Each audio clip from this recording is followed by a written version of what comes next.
The millionaire was shocked to see the love of his youth selling flowers on a street he believed was dead for 20 years. Robert Smith had everything a man could ever desire: power, wealth, and respect. But in the cold silence of his lavish penthouse or in the pristine office at the top floor of his empire, he felt an emptiness that no success could ever fill. It was a heavy, suffocating void that had followed him ever since the day he lost Sarah. 20 years ago, his life was ripped from his hands like sand slipping through his fingers. Sarah, the great love of his youth, pregnant with the child he had always dreamed of having, died in a brutal accident. That was what they told him. That was what he forced himself to believe. Time should have healed the wound, but instead it turned it into an abyss. Not a single day went by without him thinking of her, without imagining what his life might have been like if that day had never come. He tried to move on.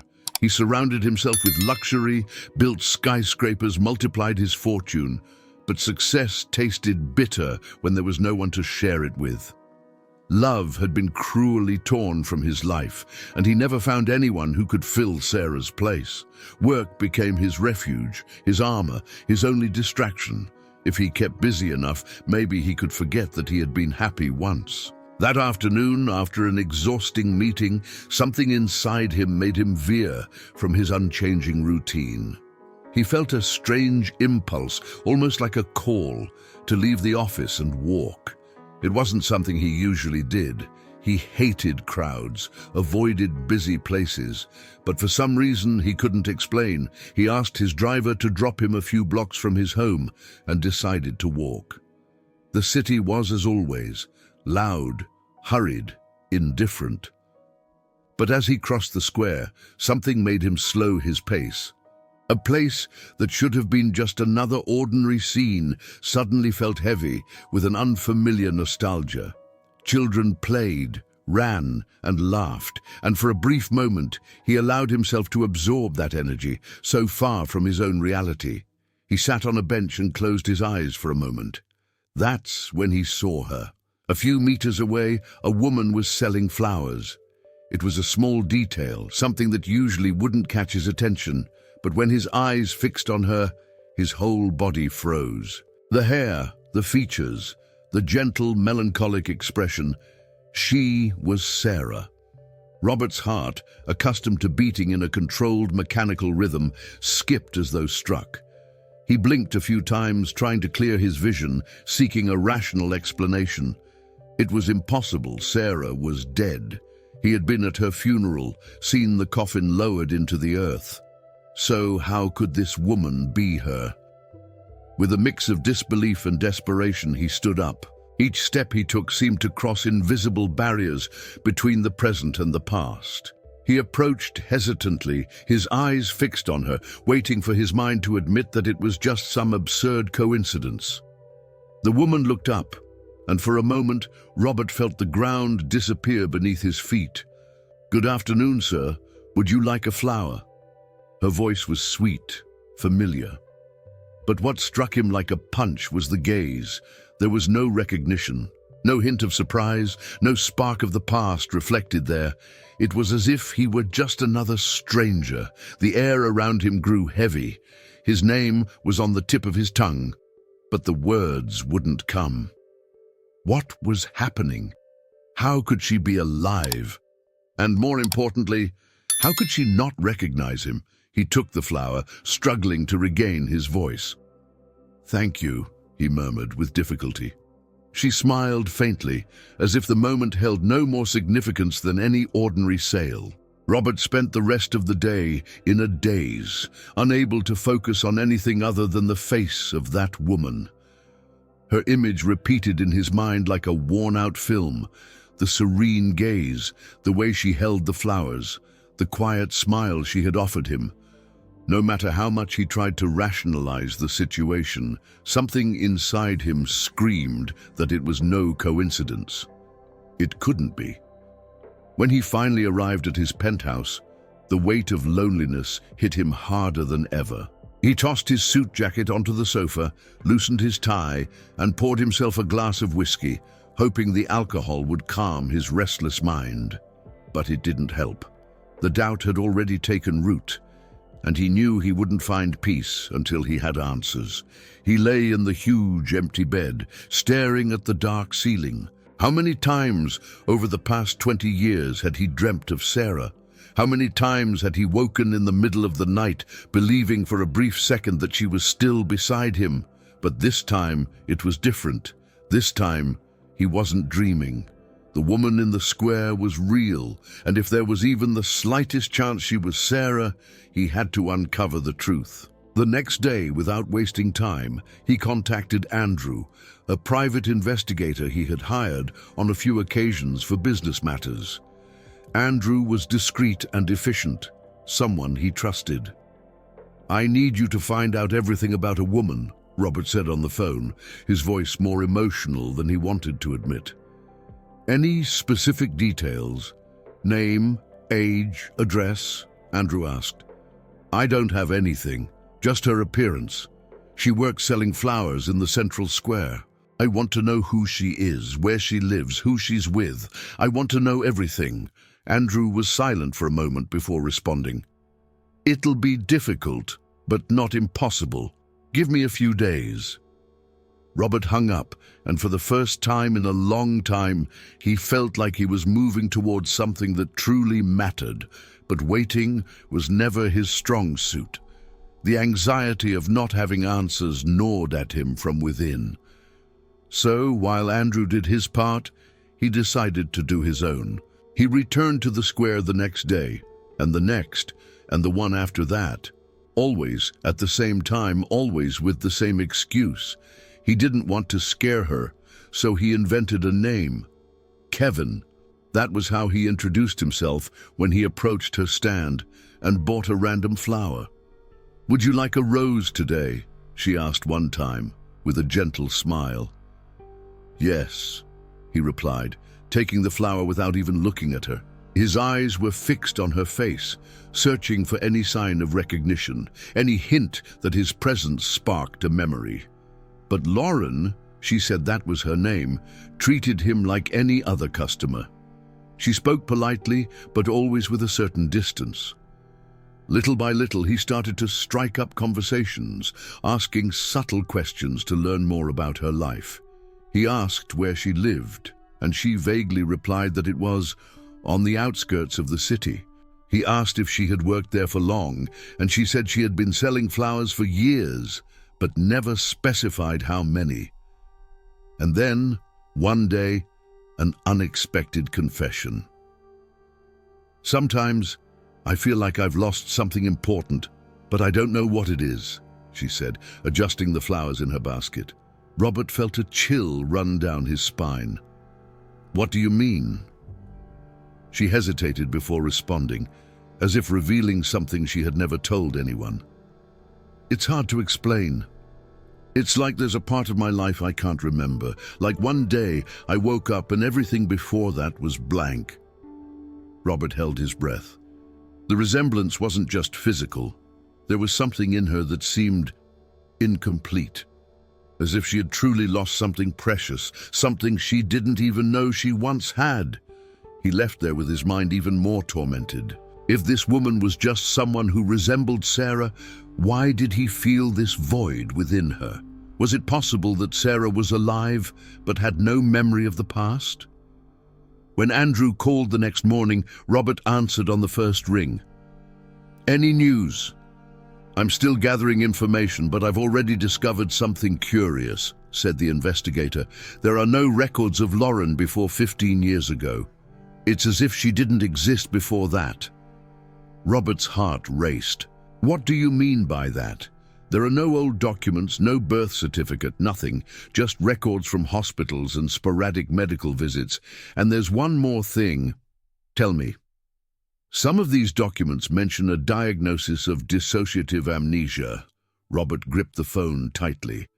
Amnesia. The world around him seemed to spin. The pieces of the puzzle were starting to fit together. If Lauren was truly Sarah, then everything made sense. But there was still one crucial piece missing, definitive proof, and he wouldn't stop until he found it. If you're watching this far, I'm sure you're liking it. So I want to ask you to subscribe to the channel. Robert was sitting in his office when the phone rang. He recognized the number immediately. It was Andrew. Over the past few days, the wait for this call had become unbearable. Every minute without an answer seemed to feed the growing doubt inside him. He picked up without hesitation. "Tell me you have something for me." His voice came out firm, though it carried an underlying weight. "I do, and you'll want to hear this in person," Andrew responded, his tone unusually heavy with uncertainty. Robert felt his chest tighten. "Just tell me now." There was a brief silence before Andrew delivered the news that would change everything. "There are no records of Lauren before 15 years ago. None. It's like she appeared out of nowhere." For a moment, Robert couldn't respond. "What do you mean?" he asked, his voice barely above a whisper.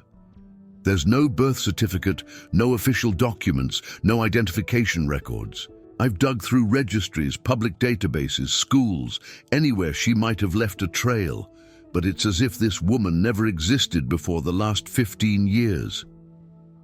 Robert felt a wave of cold run through him. "This doesn't make sense. People don't just show up out of nowhere." "Exactly. That's what made me dig deeper. The first record I found for her was from a public hospital. After that, there were only sporadic medical records from different health units, all of them dating back to 15 years ago." Andrew paused, seemingly organizing his thoughts before adding, "And there's one more thing." Robert's pulse quickened. "Tell me." "In some of these medical reports, there's a mention of dissociative amnesia." Robert froze. "Amnesia?" "Yes. This condition typically happens after severe trauma. The mind involuntarily blocks memories as a defense mechanism. Depending on the severity, the person might forget their entire identity." Robert ran a hand through his hair. His mind was racing, piecing things together. Lauren had no memories before 15 years ago. She had confessed to feeling like something was missing, but she didn't know what. And now, the medical records pointed to a condition that could erase traumatic memories. The air in his office grew heavier. "Andrew, do you understand what this means?" The investigator sighed. "It means this woman could have been someone else before 15 years ago. And if your hunch is right, that someone else might have been Sarah." Robert closed his eyes for a moment. His heart was hammering in his chest. For 20 years, he had believed Sarah was dead. Now, with these new revelations, the possibility that she was alive, but with no memory of who she was, seemed more and more real. But suspicion wasn't enough. He needed proof. "I want more information. What hospital treated Lauren? Who were the doctors responsible? Was she transferred anywhere after that?" "I'm on it," Andrew promised. "But this could take time." "I don't have time." Robert hung up the phone and stood still for a few seconds, trying to process everything. His gaze wandered to a drawer in his desk. Inside, locked away for 2 decades, were the documents from the accident. Papers he'd never had the courage to go through in detail. But now, he had to face them. The accident reports were there, each page loaded with painful memories he had avoided confronting for 20 years. But now, the suspicion that Sarah might still be alive made it impossible to ignore them any longer. He ran his fingers over the documents, searching for any detail he might have missed. Then something caught his eye. Sarah was not declared dead at the scene of the accident. His heart slammed against his chest. He reread the information 3 times to make sure his eyes weren't deceiving him. The police report was clear. Sarah had arrived at the hospital alive. He stood abruptly, running his hands through his hair. Why had he never noticed this before? For years, he had lived with the certainty that she died on impact. That was what he had been told. That was what the media reported. That was what everyone had believed. But if she had arrived at the hospital alive, then why had there never been a funeral with her body? The phone rang, pulling him out of his thoughts. "What did you find?" Robert answered, without even looking at the caller ID. It was Andrew, and his voice was filled with tension. "You won't believe what I found. Try me." Andrew paused, as if organizing his thoughts before releasing the information in a rush. The hospital report mentions an emergency transfer. Sarah was taken to another facility after receiving first aid. But there's a problem. Robert gripped the phone tightly. "What problem?" "There's no record of that transfer in the system. The hospital she was supposedly sent to has no record of her. It's as if she disappeared during the transfer." The floor seemed to drop out from beneath Robert. "This doesn't make sense," he murmured, pacing around the room. "There's more," Andrew continued. "The medical report mentions she underwent a cesarean section before disappearing." Robert froze. A chill ran down his spine. "A cesarean?" "Yes, but there are no details about the baby, no records of the child's condition, no birth certificate, nothing." A lump formed in Robert's throat. His mind began to connect the dots that until now had seemed disconnected. If Sarah had survived the accident and undergone a cesarean, that meant her child might have been born alive. If they had lied about her death, they could have lied about the baby too. A mix of anger and hope surged inside him. 20 years of mourning, of pain, of emptiness, all based on a lie. "Who were the doctors responsible that night?" Robert asked, his voice heavy with urgency. He heard the sound of papers shuffling on the other end of the line. "Most of the names listed in the official report don't match the hospital's records. But I found one name that appears in old notes, Dr. Kevin Adams. He was on the medical team that night." "Where is he now?" "Retired. He lives in a nursing home on the outskirts of the city." Robert grabbed his car keys without a second thought. "Send me the address." "Robert." Andrew hesitated. What if he doesn't want to talk? Robert didn't respond right away. He gripped the steering wheel tightly before saying in a cold tone, "He will talk." He drove to the nursing home with his heart pounding. With every passing kilometer, the feeling that he was about to uncover something devastating grew stronger. When he arrived, a nurse greeted him and led him to the courtyard where the elderly residents spent their afternoons. Dr. Kevin Adams was sitting in a rocking chair, watching the garden slowly, as though he had all the time in the world. Time had been cruel to him. His thinning white hair, the deep wrinkles on his face, his trembling hands holding an old book. Robert approached him, anger boiling inside him. "Dr. Adams?" The elderly man looked up slowly. "Who are you?" Robert didn't waste time. He pulled out a page from the report and placed it in the doctor's lap. "You were at the hospital the night of Sarah's accident. I know you were." The old man glanced at the paper, and for a brief moment, panic flickered in his eyes. "I don't know what you're talking about," he murmured, avoiding Robert's gaze. Robert leaned in, his voice firm and relentless. "I know she arrived alive. I know she had a cesarean. What happened to the baby, doctor?" The silence that followed was more revealing than any answer could have been. The doctor's trembling hands gripped the book tighter. "Please, I'm an old man," he whispered. "And I'm a man who lost everything," Robert shouted, his desperation overflowing. "I want the truth." The doctor closed his eyes, took a deep breath, and finally muttered, "Sarah survived." Those words hit Robert like a punch. His chest rose and fell with difficulty. Where did she go? Who took her? The doctor's eyes flashed with deep fear. I don't know for sure. But there was a man at the hospital that night. He made all the decisions." Robert's breath caught in his throat. "Who?" The silence between Robert and Dr. Adams stretched on for a few moments. The elderly man looked away, as if struggling with the memory, his wrinkled fingers clutching the arms of the rocking chair. A heavy sigh escaped his lips. "Who?" Robert repeated, his voice thick with urgency and contained fury. The doctor hesitated. It was clear that the revelation terrified him. He glanced around as if fearing someone might overhear, then murmured, almost as if confessing. It was a powerful man. He arrived at the hospital shortly after Sarah was transferred. I don't know how, but he gained access to the emergency room and made all the decisions in her name. No one questioned him. Everyone obeyed. Robert furrowed his brow. Was he a doctor? Dr. Adams shook his head slightly.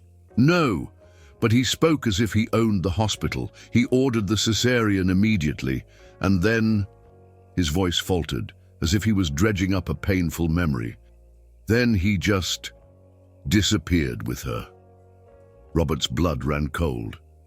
He disappeared with her, he demanded, his voice sharp.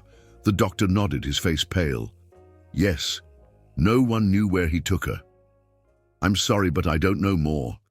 Robert's thoughts raced, his mind connecting dots that had never even occurred to him.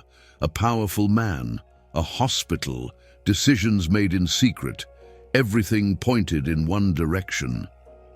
But Robert couldn't bring himself to say it. Describe him, Robert insisted, barely able to contain his rage. Dr. Adams met his gaze, his eyes wide with fear. He was dark-haired with grey streaks and always impeccably dressed in a suit. He didn't speak much, but when he did, no one dared to question him. His gaze, it was the kind of look someone has when they don't take no for an answer. Robert's body began to heat with anger, but it wasn't anxiety. This was pure hatred. Did he have a specific accent? A scar? Anything to identify him? The doctor hesitated again, clearly wrestling with the memory, before finally saying what Robert had dreaded. His last name was Smith. The world around Robert seemed to collapse inward. He staggered back a step, as if struck by a blow. A bitter taste rose in his mouth. He barely whispered the words. No, Dr. Adams gave him a sorrowful look. It was your father. Robert's vision blurred for a moment. His own father. The man who had taught him everything about business, the man who had raised him to be a leader, the man who always spoke of honor and loyalty, had been the same man who took Sarah from him. A heavy silence hung in the air between them. But inside Robert, a storm was raging. He didn't say another word. He simply turned and walked away. He got in his car without a second thought, his mind spinning. The drive to the headquarters of Smith Corp was a blur. He arrived and stormed through the entrance, ignoring everyone around him. The receptionist tried to intervene. "Mr. Robert," she called, but he brushed her off without a glance. He stormed into his father's office, slamming the door open so hard that it crashed against the wall.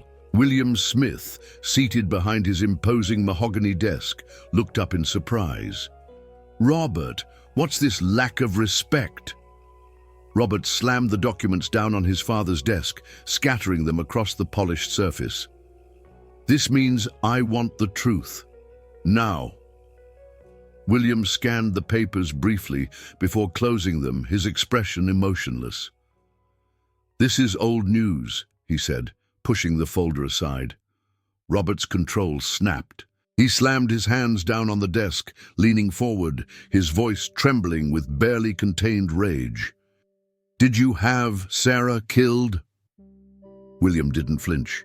He simply sighed and leaned back in his chair, fingers steepled over his stomach. "Killed," he repeated, as if the word were exaggerated. "I didn't cause the accident." "But you made sure she disappeared," Robert spat, his contempt clear. William finally looked up at him, meeting his eyes. "You've always been a smart boy. I thought you'd figure this out sooner or later." The confirmation was like a punch to the gut. "Why?" Robert demanded, his voice a mix of fury and disbelief. His father didn't hesitate. He didn't offer an explanation. He simply said, with chilling indifference, "Because she wasn't meant for you." The silence that followed was deafening. William stood slowly, walking toward the window and gazing out at the city below. Sarah was a distraction, a weakness. You had a promising future, and she didn't belong in it. So I solved the problem. Robert's fists clenched, his body trembling with barely contained rage. "You destroyed my life." William let out a short laugh. "I strengthened it. You became an unstoppable man, a leader. Look where you are now. You didn't need anyone for that." Robert took a step forward, his breath shallow. "And my son?" William finally turned to face him. "Your son never should have been born." The rage inside Robert erupted like a storm. Before he could stop himself, he grabbed his father's suit collar and yanked him close. "What did you do to him?" he yelled, his face inches from his father's. William remained motionless. He didn't even blink. "I solved the problem," he said without hesitation. "The baby was given up for adoption as soon as he was born." Robert's world seemed to spin. His chest tightened, the weight of those words suffocating him. "Where?" he demanded, his voice barely a whisper. "To who?" William smiled faintly, his eyes cold and uncaring. "It was 20 years ago, Robert. Children get adopted every day. He could be anywhere." The coldness of his words hit Robert like a slap. He wanted to destroy his father, wanted to make him pay for everything he had done, but he knew that the most painful revenge wouldn't come in a strike. It would come when he found the truth. He released his father's collar with a force that made him stagger backward. William calmly adjusted his tie, as though nothing had happened, showing no sign of remorse. "I'm going to find him," Robert growled, his eyes burning with fury. "And when I do, you'll never see a penny of my money again." William chuckled. "I never needed your money." Robert didn't reply. He turned on his heel and left the room, the weight of his decision heavy on his shoulders. But something deep inside him knew he would never look back, and now he would do whatever it took to bring Sarah and his son back. Robert left William's office with firm steps and a racing heart. The air seemed heavier, as though each particle around him was soaked in the rot of that revelation. He felt his blood boiling in his veins, the anger pulsing inside him like never before. His own father had destroyed his life, torn Sarah from him, and now carried an even more brutal secret. His son. Sarah wasn't the only victim that night. The baby they had been expecting, the future he had always dreamed of, was also ripped away from him. But if William was capable of manipulating events to the point of erasing Sarah from his life, what had he done to the child? Robert stopped in the hallway, turned on his heels, and barged back into his office. William was still seated behind his desk, appearing as though nothing had changed, his expression unreadable. "What happened to my son?" Robert demanded, his voice low but threatening. William slowly looked up, his expression calm, but his eyes betraying a certain arrogance. "He shouldn't have existed," he said, almost casually, as if speaking about a mere statistic. That was the breaking point. Robert slammed his palms down on the desk and pulled William towards him by his collar.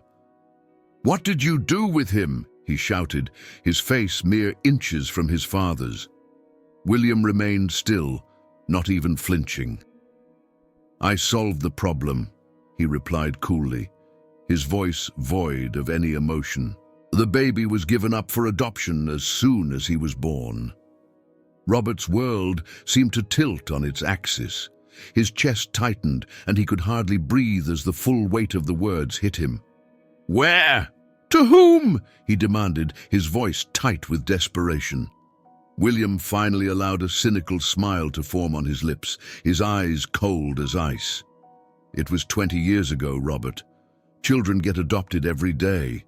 He could be anywhere." The coldness in his voice was like a slap in the face. Robert clenched his fists, fighting the urge to lash out. He wanted to destroy his father, wanted him to suffer the way Robert had suffered all these years. But deep down, Robert knew the most painful revenge wouldn't come from a punch or a blow. It would come from finding the truth.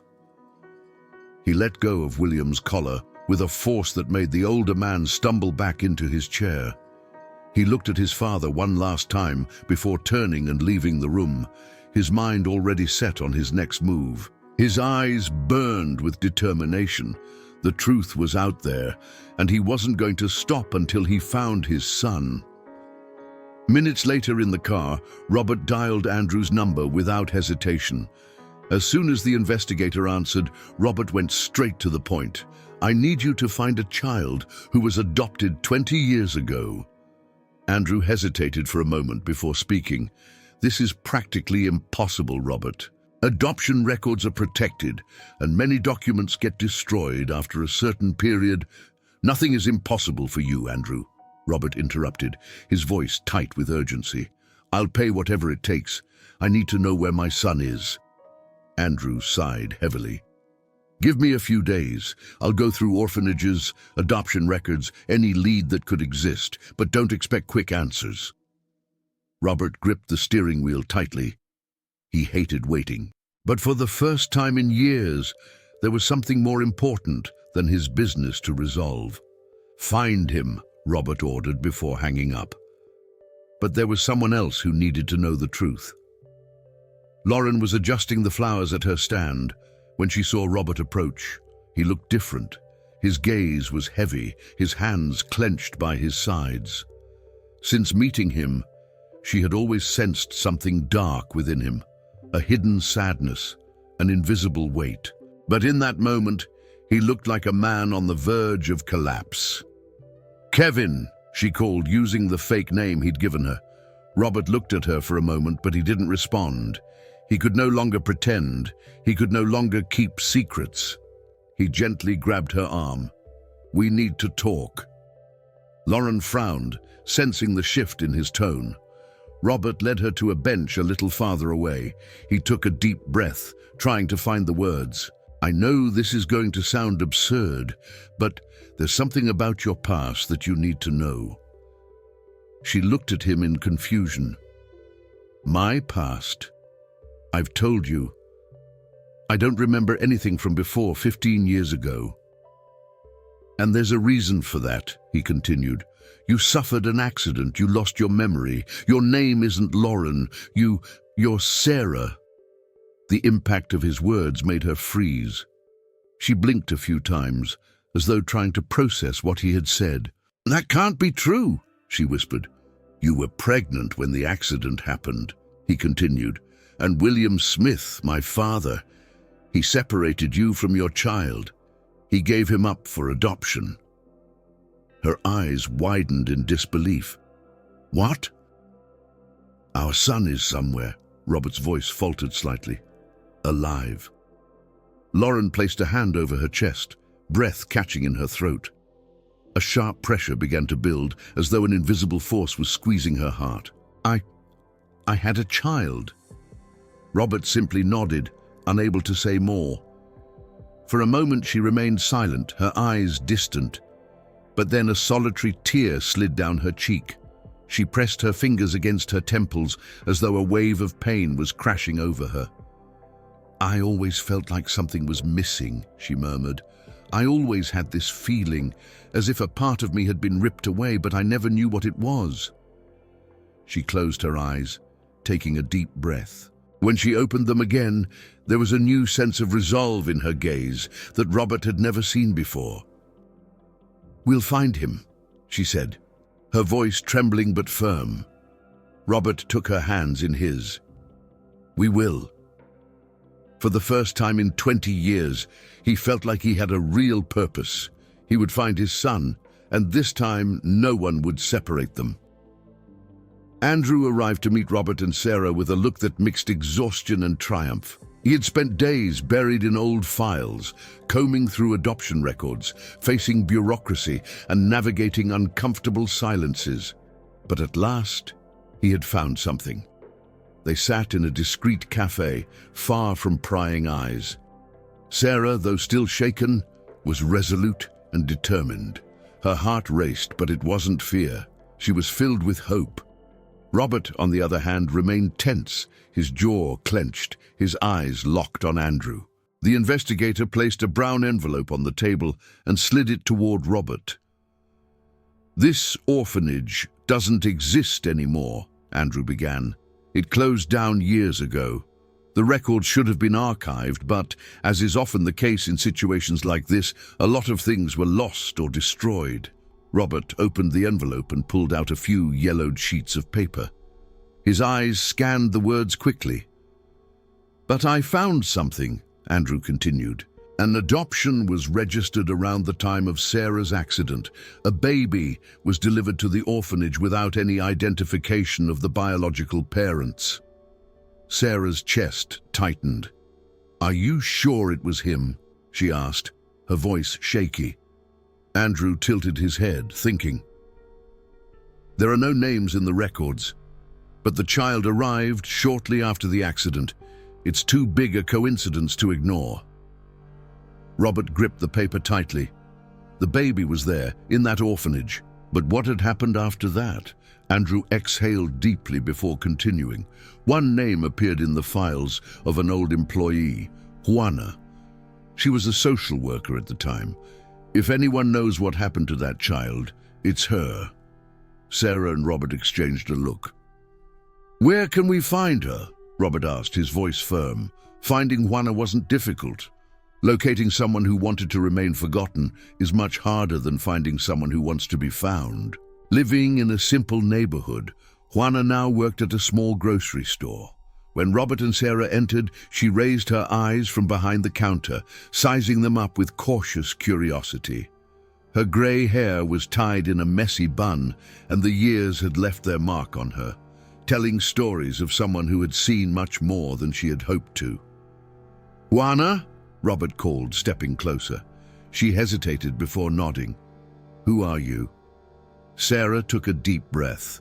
"We need to talk about a baby that was delivered to the orphanage where you worked 20 years ago." The change in Juana's expression was immediate. Her gaze shifted nervously, and she wiped her hands on her apron as though trying to hide a sudden unease. I don't remember. There were a lot of babies." "You remember this one," Robert stated firmly. "Don't lie to us." Juana lowered her head. When she spoke again, her voice was low, almost a whisper. "This case involved powerful people. You shouldn't be asking about it." Sarah's legs trembled. "Then you know where he went." Juana hesitated once more. Then, with a resigned sigh, she left her post and closed the shop door behind her. She came back to the counter, pulling out an old notebook, flipping through it until she found the page she was looking for. With trembling fingers, she slid the notebook across to them. "I remember," she admitted, looking at them both. "I figured someone would come asking about this one day." Robert leaned forward, his eyes burning with urgency. "Who adopted our son?" Juana took a deep breath before answering. "Ryan and Rebecca Miller," she said. "A couple who couldn't have children. They adopted a baby who arrived without a name, without any identity." Sarah pressed her hand over her mouth, her heart racing. "He's alive," she murmured, her voice thick with emotion. Juana nodded. "Yes, but—" She hesitated before continuing. "It's not a boy." Robert and Sarah exchanged confused glances. "What do you mean?" Robert asked. Juana cleared her throat before revealing, "The baby they adopted was a girl." The world seemed to spin for Sarah. She stared at Juana, trying to process the information. "A girl?" Juana nodded again. "They named her Mia. She's 20 now." The silence that followed was crushing. Sarah squeezed her eyes shut, tears beginning to fall down her face. For years, an inexplicable emptiness had gnawed at her soul. Now finally, She understood what it was. Robert swallowed hard, gripping the edge of the counter. "Where is she?" Juana lowered her head, as though hesitating to answer. But then, with a sigh, she scribbled down an address on a piece of paper and handed it to Sarah. "This is Ryan and Rebecca's address. If Mia still lives with them, you'll find her there." Sarah took the paper with trembling hands. Robert looked at her for a moment. He knew that look. It was the same one she had worn when she had spoken about the baby growing inside her years ago. Now, they were finally about to find her. The night before the meeting felt endless, filled with restless thoughts. Sarah barely managed to sleep. Every time she closed her eyes, her mind conjured 1,000 versions of what could happen the next day. What would it be like to look into Mia's eyes for the first time? Would she accept meeting them, or would she reject any contact? What if she hated them? What if she thought they were there to disrupt her life? Robert, on the other hand, remained silent. The weight of the waiting was nearly unbearable, but he knew he had to be strong for Sarah. She had suffered enough. Now they were so close to bringing their daughter back, and the fear of failure paralyzed him. The next morning, they set off toward Ryan and Rebecca Miller's house. The neighborhood was quiet, with tree-lined streets and homes that seemed full of stories. As they parked in front of the white gate, Sarah felt her heart race. This was where her daughter had grown up. This was where, for 20 years, Mia had lived without knowing who she truly was.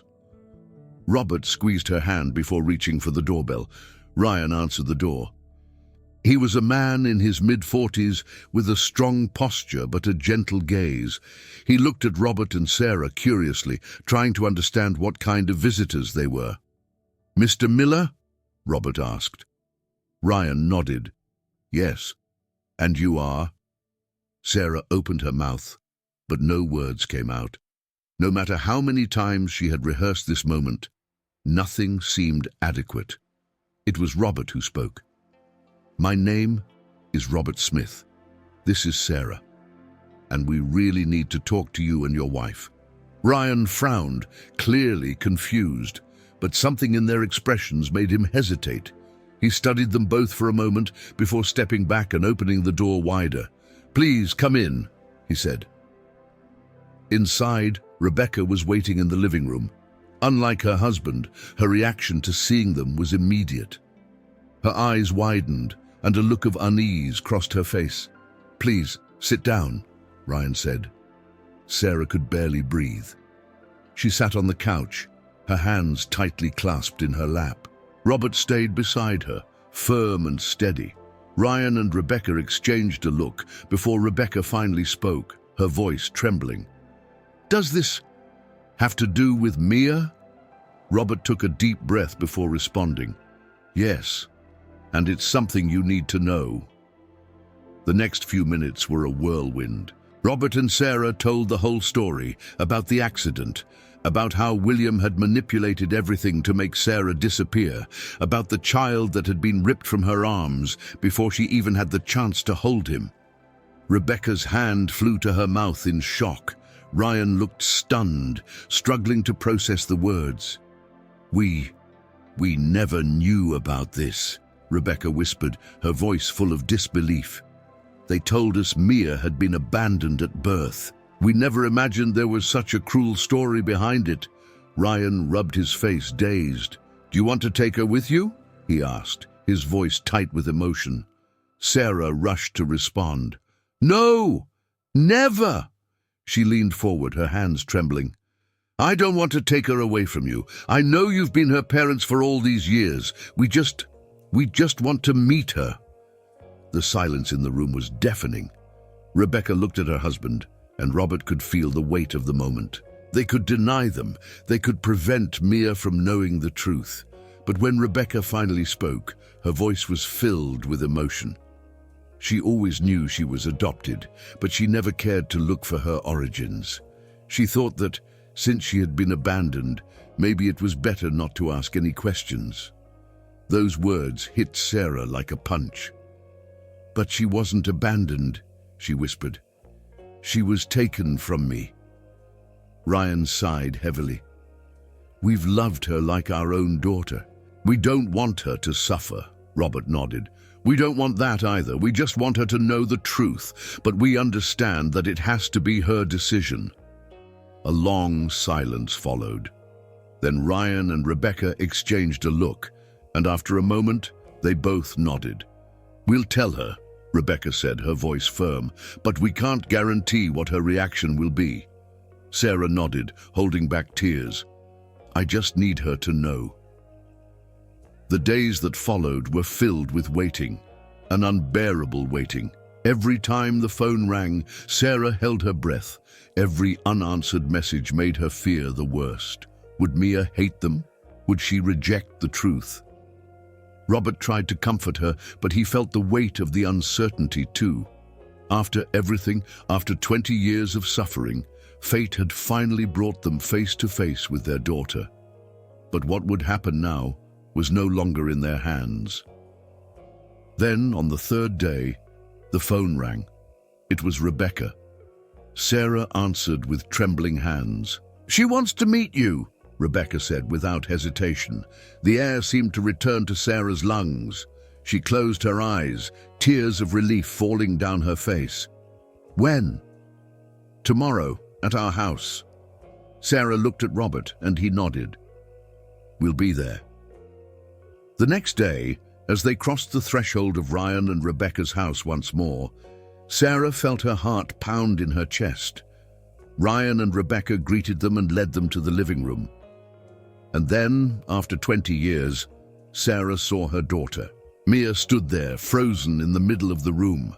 Her eyes, a reflection of Sarah's, locked with hers. Her hair, the features of her face. Everything about her screamed that she was of the same blood.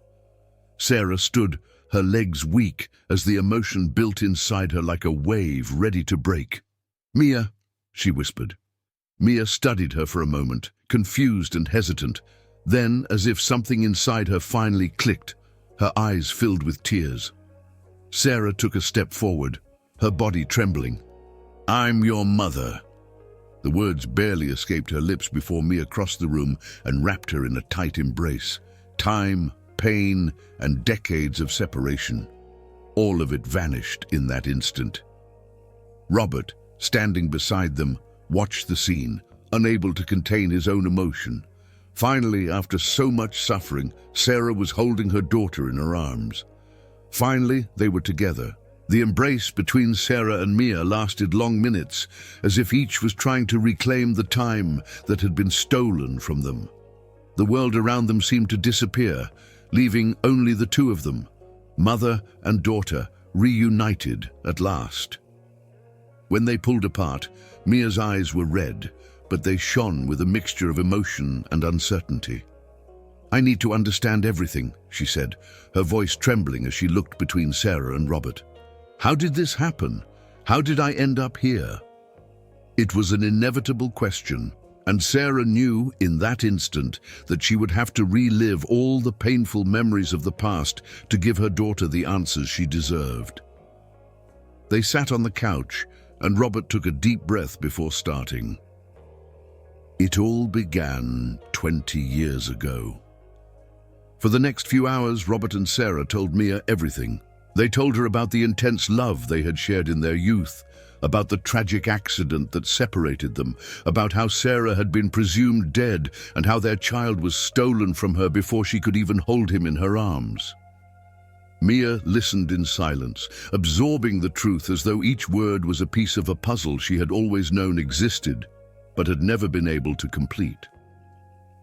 And you never knew? She asked, after some time had passed. Sarah held her hand gently. No, my love. I woke up without memory, not knowing who I was. By the time I discovered the truth, you were already 20. Mia lowered her head, and the silence that followed felt almost unbearable. Then, with a deep sigh, she lifted her eyes and looked directly at Ryan and Rebecca, who had been sitting across the room, watching them quietly tense. Did you know anything? She asked them. Ryan was the first to respond, his voice filled with emotion. Never. We were told you were left at the orphanage with no information about your origins. If we'd had any clues, we would have told you. Mia nodded slowly, biting her lip. I love you both, she said, looking at her adoptive parents. You've always been my family, but now... She turned her gaze to Sarah and Robert. Now, I want to know my story. Rebecca smiled, her eyes brimming with tears, and nodded. We'll be by your side, she said. The relief that washed over Sarah was palpable. There was no division, no rivalry, just an honest acceptance that Mia now had space for everyone who loved her. The first few weeks were a delicate balance between the past and the present. Mia still lived with Ryan and Rebecca, but now she was also part of Sarah and Robert's lives. They began meeting weekly, forging bonds they had never had the chance to build. Sarah took her to places she had once dreamed of visiting with her daughter, a small painting studio where she began teaching Mia some techniques, and a cozy cafe where she used to sketch when she was young. Robert, however, was more cautious. His fear of suffocating her, of being seen as an intruder, made him measure every word, every gesture. But Mia noticed.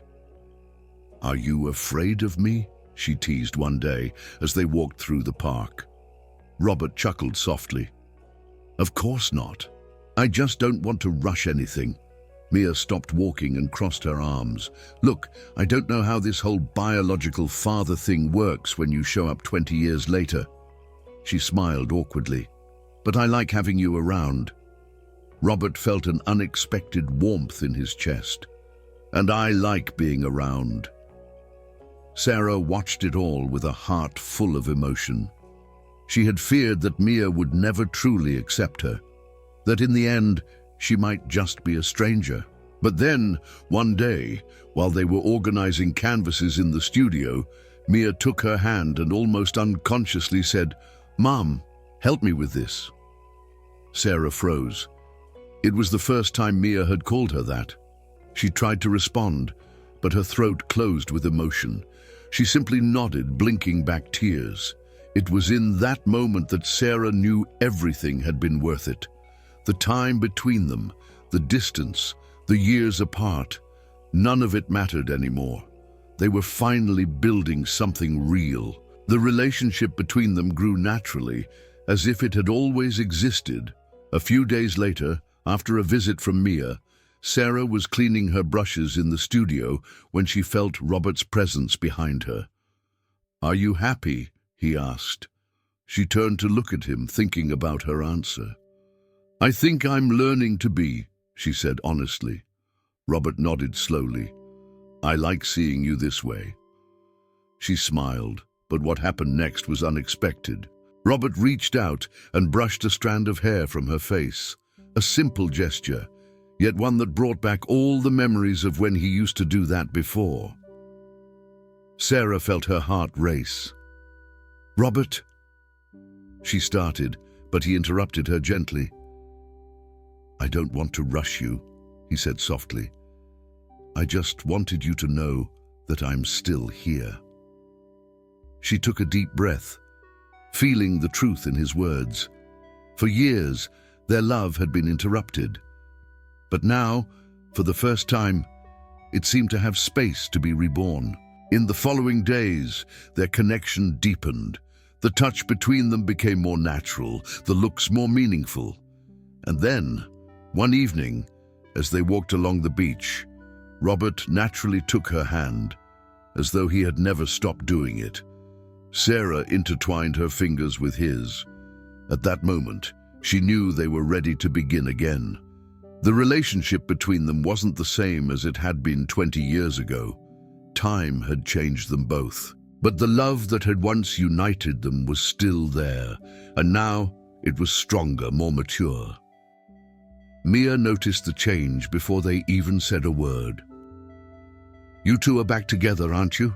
She asked, observing them during a dinner. Sarah and Robert exchanged a glance before smiling. Yes, Sarah replied. Mia smiled. It was about time. The bond between mother and daughter grew stronger as well. Together, they explored the past and built a new future. Mia visited the studio almost every day, showing interest in art. One weekend, they traveled together to a nearby village where Sarah showed her the places she had once dreamed of taking her daughter. You know, I always felt like something was missing, Mia said as they walked through a craft fair. Sarah looked at her. And now? She asked. Mia smiled, holding Sarah's hand. Now, nothing is missing anymore. Robert watched it all with a heart full of warmth, a feeling he hadn't experienced in years. For the first time, he had everything he had ever wanted. Sarah was by his side. Mia was part of his life. The cycle was complete, and nothing would ever separate them again. Sarah was happy. She could feel it in every hug from Mia, in the moments shared with Robert, in the certainty that, after all these years, her family was finally whole. But in the stillness of the night, when the house was immersed in darkness, a disquieting emptiness still haunted her. Her daughter was back. The love of her youth was by her side. But who was she before the accident? Who was Sarah before she became Lauren? The memories she did have seemed incomplete, like pages torn from a book. She remembered small moments with Robert, but everything else was a blur. Her past was a fog, and no matter how hard she tried, she couldn't find her way through it on her own. One morning, sitting on the couch in Robert's home, she finally admitted what had been tormenting her. I've recovered my daughter, my family. But I haven't recovered myself, she confessed, looking at him with a lost gaze. Robert took her hand with a firm grip. Then let's recover you. That same week he found a specialist in trauma and memory. Dr. Eduardo Montalvan was a renowned neurologist with experience in cases of dissociative amnesia. At first, Sarah hesitated. She feared what she might uncover buried in her past, but she knew she needed to face it. In the first session, she sat in front of the doctor trying to explain what she felt. Sometimes it feels like I'm two people. I lived as Lauren for so many years, but now I know I'm Sarah. The problem is, I don't know what it means to be Sarah. Dr. Montalvan observed her closely before responding. The mind blocks traumatic memories as a form of self-preservation. But if you're ready, we can try to bring them back, piece by piece. Sarah nodded. I want to try. The first sessions were slow. The doctor guided her through deep relaxation exercises, trying to help her mind access forgotten fragments. At first, all she could recall were distant and disjointed images. But as time passed, small memories began to emerge. The first fragment was simple but powerful. The touch of Robert's hand. She was deep in the session, her eyes closed, when a memory began to take form like a wave. Robert was holding her hand, just as he did now. But it was from another time. They were younger. The sun was golden as they walked through a square. She could hear his laughter, echoing in her mind like a sound from a lost time. When she opened her eyes, she felt dizzy, but smiled. I remember you laughing, she said softly. Robert squeezed her hand more tightly. You used to say it was your favorite sound. From then on, the memories came slowly. Small moments from the past reappeared in sudden flashes. The taste of an ice cream they used to share, the smell of rain on an ordinary afternoon, the feeling of being in Robert's arms during an impromptu dance. But not all memories were sweet. As time went on, painful moments also resurfaced. She remembered William Smith. First, his voice, cold and calculating, then his hard expression filled with contempt. She remembered standing before him, feeling fear, his sharp words telling her she was unworthy of being with Robert. And then she remembered the sensation of danger. During one session, She felt a tightness in her chest. Her breathing quickened, and suddenly she saw it. The car, the screeching of tires on wet asphalt, the blinding lights of another vehicle approaching, the crash. Sarah opened her eyes, gasping for breath, her body trembling. He had me killed," she said, her voice shaking. Robert, who had been watching her from across the room, felt his body freeze. "What?" he asked, his voice barely audible. Sarah ran a hand through her hair, trying to steady her breathing. "It wasn't an accident. I was running from him. I knew something was going to happen." Robert felt a cold rage spread through him. He had known what William was capable of, but hearing Sarah recall the terror she had felt that night made his anger turn into something deeper, something more painful. But then Sarah had another memory. It was the morning after. She had slept poorly, disturbed by what she had uncovered from her mind. But as she closed her eyes for a moment when waking up, something appeared. The hospital, the excruciating pain, the sound of a baby crying. She opened her eyes suddenly, sitting up in bed with a start. Her chest was rising and falling rapidly. The baby. She didn't just know she had a child. Now she remembered hearing him. Robert entered the room and found her, tears in her eyes. "What happened? What is it?" he asked, rushing to her side. Sarah looked at him, her breath still shallow. I remember the birth." Robert's expression changed. "What?" "I heard my baby cry," she whispered. Her heart raced, but not with fear. For the first time, she felt like the pieces were falling back into place. The memories weren't just shadows of the past, they were returning. And with them, she was recovering herself. Sarah stood by the window, watching the leaves sway gently in the morning breeze. For years, the past had been a shadow that trailed her, a constant weight that kept her from breathing fully.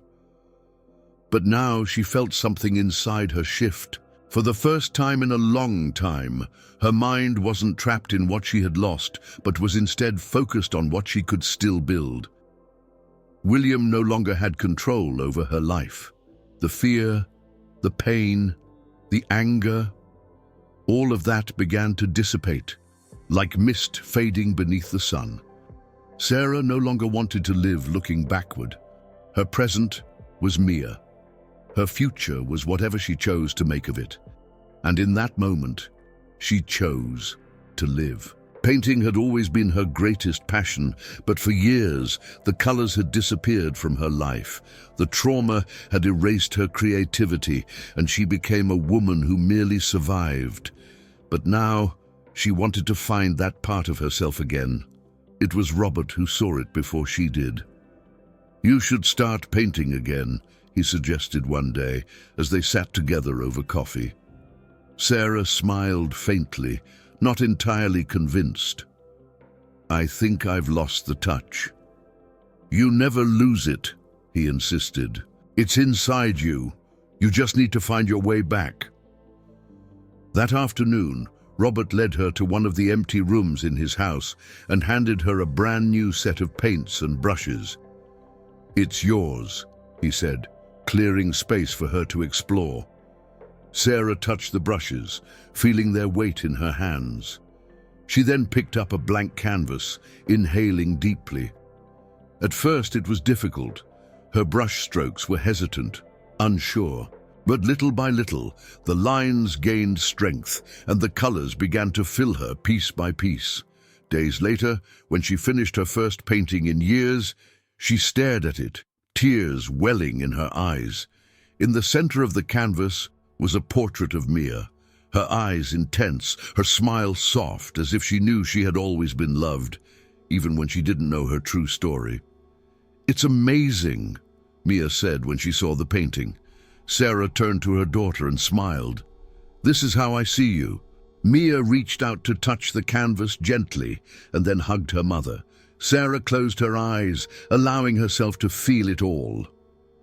There was no longer any awkwardness between them. There were no more doubts, only love. The weeks passed. And as the bond between mother and daughter grew, something new began to emerge between Sarah and Robert. At first it was subtle gestures. Robert's gaze lingered on her a little longer. The touch of his hand felt more natural.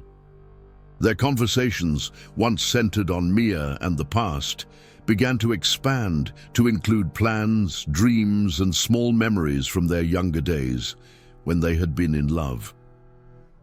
One evening, after Mia had left, Sarah was in the studio cleaning her brushes when she felt Robert's presence behind her. "Are you happy?" he asked. She turned to face him, considering her answer. "I think I'm learning how to be," she said sincerely. Robert nodded slowly. "I like seeing you this way."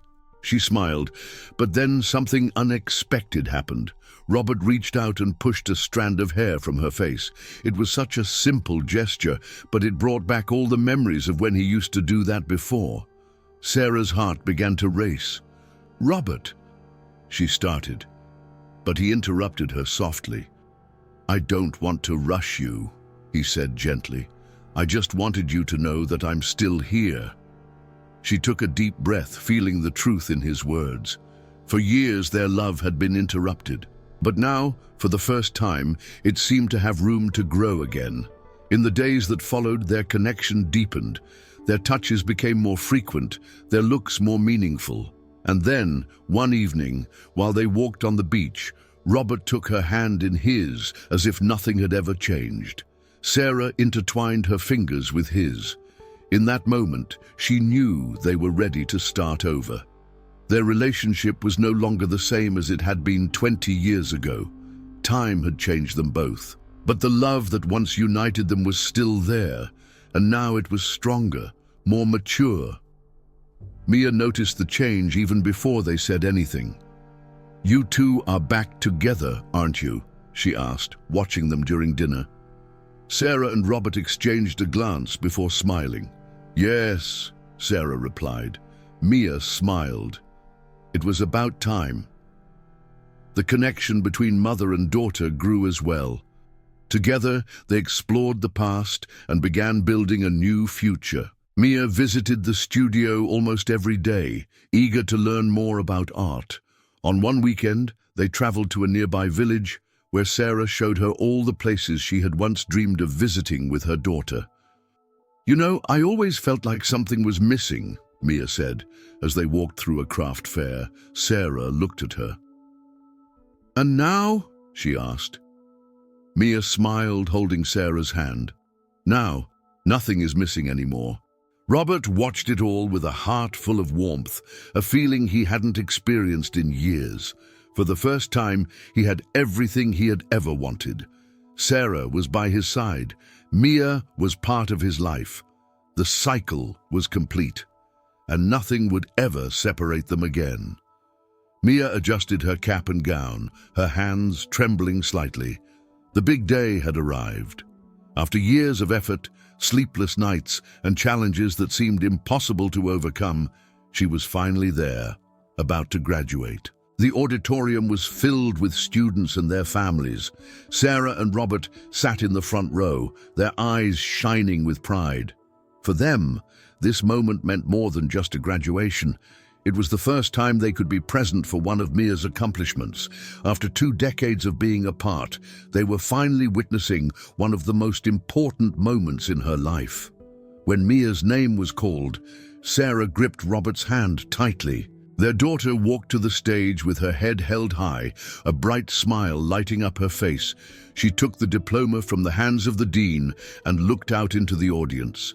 Her eyes met those of her mother and biological father. Sarah couldn't hold back her tears.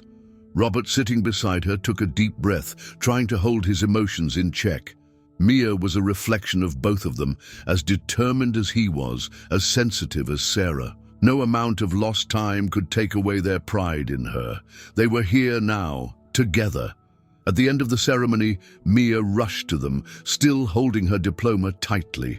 "I did it," she said, laughing, her voice full of excitement and emotion. Sarah wrapped her arms around her tightly, holding her with all the love she had saved up for 20 years. "You always could," Sarah said, her voice thick with emotion. Robert stepped forward, pulling Mia into a tight embrace as well. "We're so proud of you," he said, his voice full of admiration.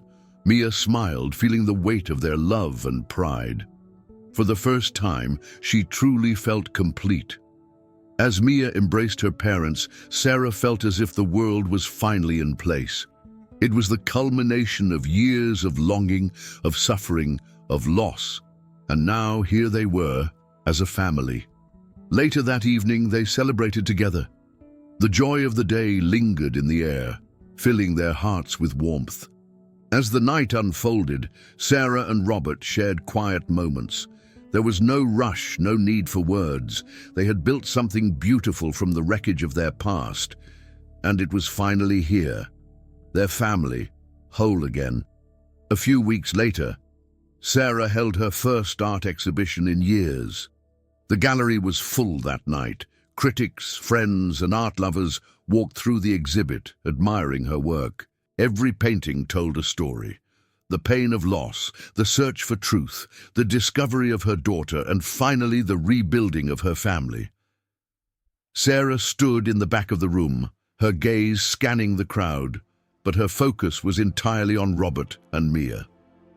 When she found them in the sea of faces, a warmth spread through her heart. Mia walked over, her eyes wide with admiration. "Mom, your paintings tell our story," she said, her voice filled with awe. Sarah smiled. "Because that's what art does. It shows us who we are." Mia gently touched the canvas of one of the paintings and then wrapped her arms around her mother. "That's the most beautiful art I've ever seen," she said. Robert stood beside them, proud. "You've found your way back," he said, smiling at Sarah. She nodded, her heart full, "and this time I'm not alone." Later that evening, Robert and Sarah spoke quietly, reflecting on all that had happened. Robert knew there was still something to resolve, something that needed to be finished once and for all. The next morning, he drove to the building where William's office was located. He no longer felt anger, only a cold, cutting detachment. There was no more space in his life for hatred. William no longer deserved any of his emotions. When he entered the office, William was seated at his usual desk. He looked up and gave a low, mocking laugh. "So, you came," he said. Robert didn't waste time on pleasantries. He walked up to his father's desk and leaned over it. "I'm here to tell you that it's over," Robert said, his voice cold. William watched him with a neutral expression. "You think you can just erase everything we built together?" he asked, leaning back in his chair. Robert didn't flinch. He spoke with quiet conviction. "I don't want to erase anything. I just want you to know that you'll never have control over me again. You destroyed my life, but I rebuilt it. And now, there's nothing that ties me to you." William stayed silent for a moment, then looked at him with a hint of something resembling resignation. "I expected this," he said, his voice filled with indifference. Robert gave him one last look, then turned and walked out of the office. This time, he didn't look back. That evening, Robert's house was filled with laughter. The table was set for a special dinner. Sarah poured wine into glasses while Mia excitedly shared her future plans. "I want to travel a bit before I start working," she said, her face glowing. "See new places, experience new things." "I think that's a wonderful idea," Robert said, smiling warmly. "You deserve it." Sarah nodded. "But promise me you'll send pictures." Mia laughed. "Only if you promise not to be overprotective parents." Sarah and Robert exchanged a knowing look. "We'll try," Robert teased. The three of them laughed together. Sarah looked at her daughter and then at Robert. Her heart was full. For so long she had lived in pain. But now, here, in this room filled with the warmth of the family she had rebuilt, she knew that the worst had passed. The past could no longer hurt them. All that mattered was the present, and all they could still live together.